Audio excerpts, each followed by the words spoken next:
Welcome back. You're watching Morning Live. Thank you very much for staying with us. Now, Cabinet has urged all unregistered voters to register with the Independent Electoral Commission this weekend. The IEC has mobilised more resources and manpower to ensure that at least 2 million currently unregistered voters are registered to vote by the time of the national elections next year. Now, to tell us more about voter registration, we are joined by Mamabolo, who is the Deputy Chief Electoral Officer at the Electoral Operations. He joins us now. That's, of course, at the IEC. Sai, good morning, welcome. Good morning. Let's talk about what we expect over the next 2 days. There's been a massive drive. I mean, this started 18 months ago. We've seen the ads, we've heard the stories, we've heard the president talk about it. What are we hoping at the end of this weekend, Sai? Our expectation is that we will give the country a decent registration weekend. And in so doing, create the space for South African citizens to express their constitutional right, in particular their right to make a choice in terms of who governs them. We've seen some really great introductions to new innovations in terms of speaking to those born frees that we've read about non-stop over the last couple of months. Just talk to me about some of that innovations to make sure that we not only reach the unregistered voters, but also let people know, like myself, who are registered, if you've moved, you need to go and do the necessary. Our research tells us that young persons are not apathetic. In fact, they are interested in the public life of the country.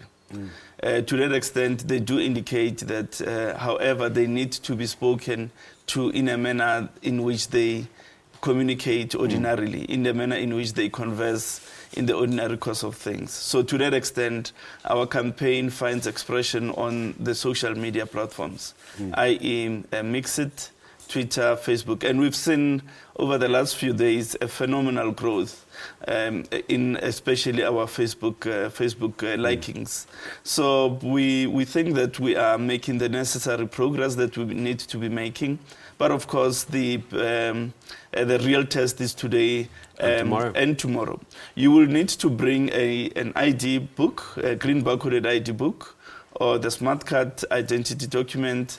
And in the absence of both, you can apply for a temporary identity certificate, which is issued by the Department of Home Affairs. Home Affairs will be operational today from 8 until 5, as will be the case tomorrow as well. So there's no reason for you not to register this weekend? Well, we've done everything to ensure that our staff is well trained. They provide a service with the necessary customer focus. We've ensured that the logistics are at the voting stations so that people don't have to wait for long on the queues. So on our side, we've done everything that we needed to do to ensure that we give South Africans this opportunity to enlist themselves on the voters' roll. So one of our big stories in our news bulletin was also, of course, about voter registration, but we're talking about difficult areas, and I'm going to label them difficult, like Bekkersdal and Kutzong, and just to name a few. How is the IEC going to get around that?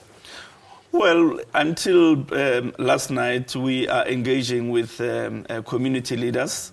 They've assured us that they will allow us to do the necessary in order to establish voting stations in those communities.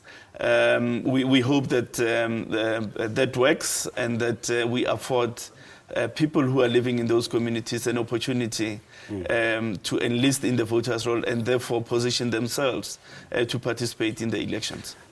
As you're sitting right now, you can confirm that voter registration will open across the country at all 22. Have you highlighted, other than the two that I've mentioned, any other areas that you think could be possible difficult areas? Well, there are difficult areas, Malamulele and Sterkspruit in the Eastern Cape. Again, there we are dialoguing with the necessary role players with a view to opening the space for us to establish registration points and allow people to enlist themselves. And then very, very quickly, just what are you doing? What's the IEC doing in the rural areas, just to make sure that it makes it easier for everybody?